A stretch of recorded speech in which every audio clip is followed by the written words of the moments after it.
What is going on, everybody, and welcome back to another episode of the Classic Chronicles. And before we get into today's episode, I just realized that I forgot to mention on Monday's episode that I hit a little milestone last week, and I totally glossed over the fact.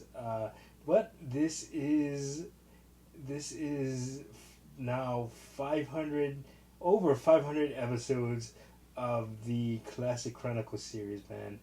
From in between movie reviews and video game reviews and life stories, man.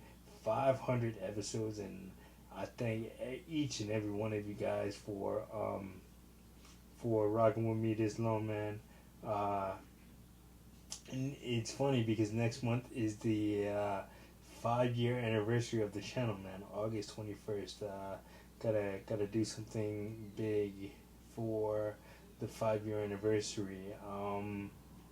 Yeah, I'll figure it out over the coming weeks. Still got a little bit of time, but for right now, let's get into this week's episode, which I'm gonna be talking about uh, the Netflix docu series "Worst Ex Ever." Now, I did not know about this until like last week. I don't know how long it's actually been out for, but thank you to my bestie Sophia for putting me onto this. She's like, hey, go on Netflix and watch Worst Ex Ever, and you know going down a rabbit hole. Uh, there are there are several spin-offs of this series. There's Worst Roommate Ever, Worst Neighbor Ever, and yeah, no, I'm gonna watch it all. But for right now, we're just gonna focus on what I did see, Worst Ex Ever, and it is absolutely insane. There's 2 seasons, very very short seasons. They're 4 episodes long, but there are some pretty wild stories, and from I'm just gonna go over a few of my favorites.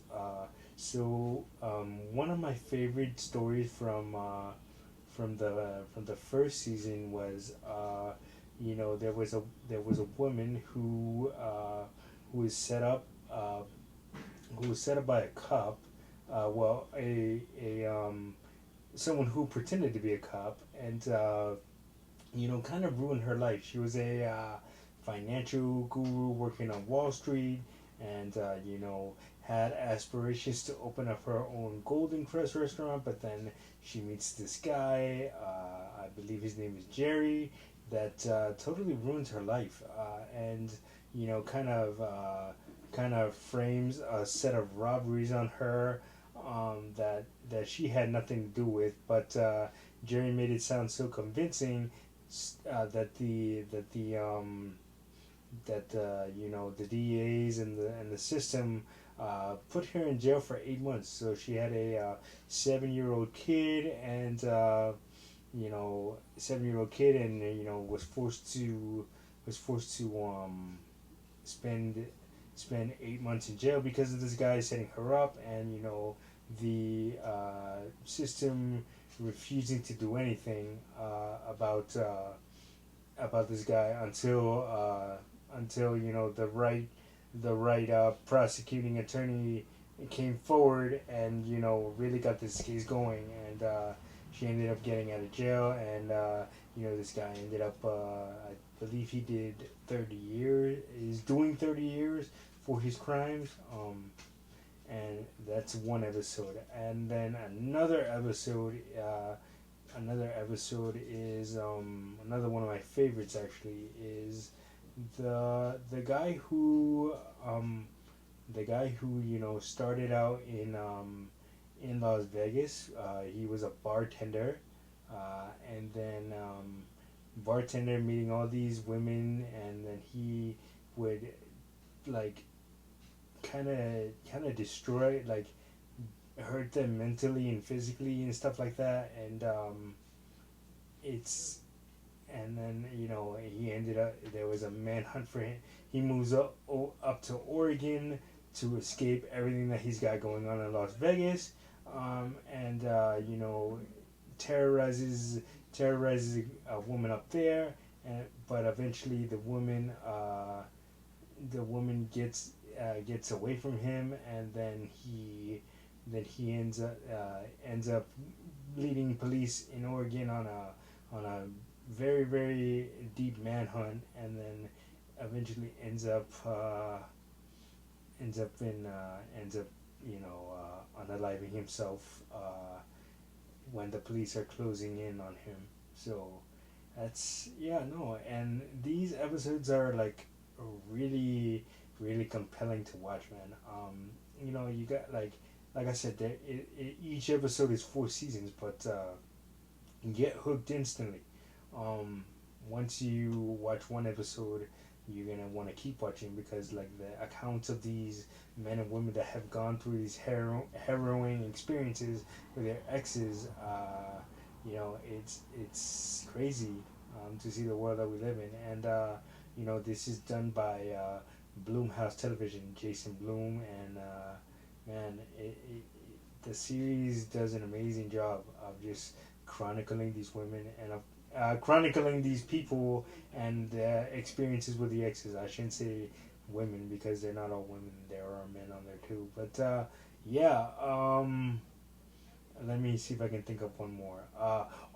The from season 2, which I just finished yesterday.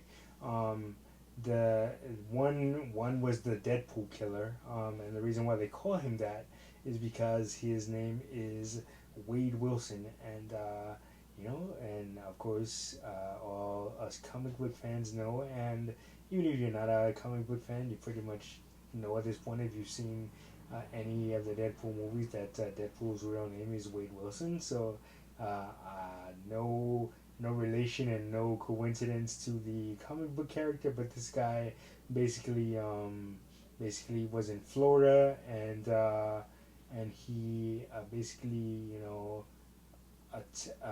know killed 2 women just for the sake of doing it. But the thing is that not only that, the scariest part of this thing is that that he kind of gained a cult following of women that were trying to get him out of jail, and were calling him in jail and writing him letters and stuff like that. So basically he was basically the guy, Wade Wilson, was profiting, like developed a really strong fan base, and was essentially like you know getting famous for the brutal murders of 2 women, which is kind of messed up.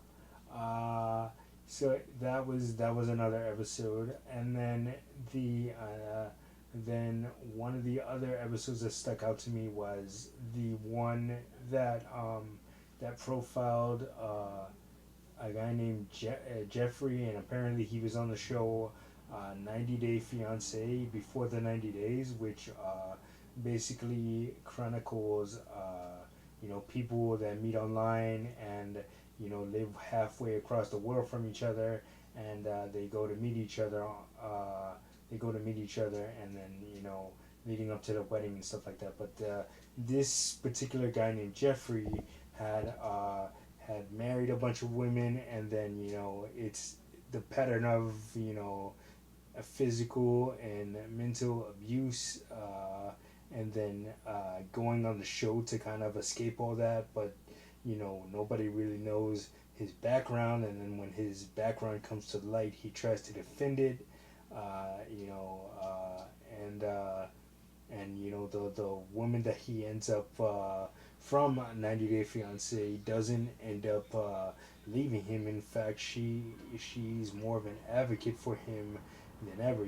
She doesn't believe any of the things that the women are saying, and they're like, oh, that it's a witch hunt against Jeffrey and stuff like that, and none of this really happened. Meanwhile, there is tons and tons of evidence that it did, and and he's doing, I believe, 30 something years in jail without the possibility of parole. So yeah, it's a very very compelling series. I cannot wait to watch the spin-offs.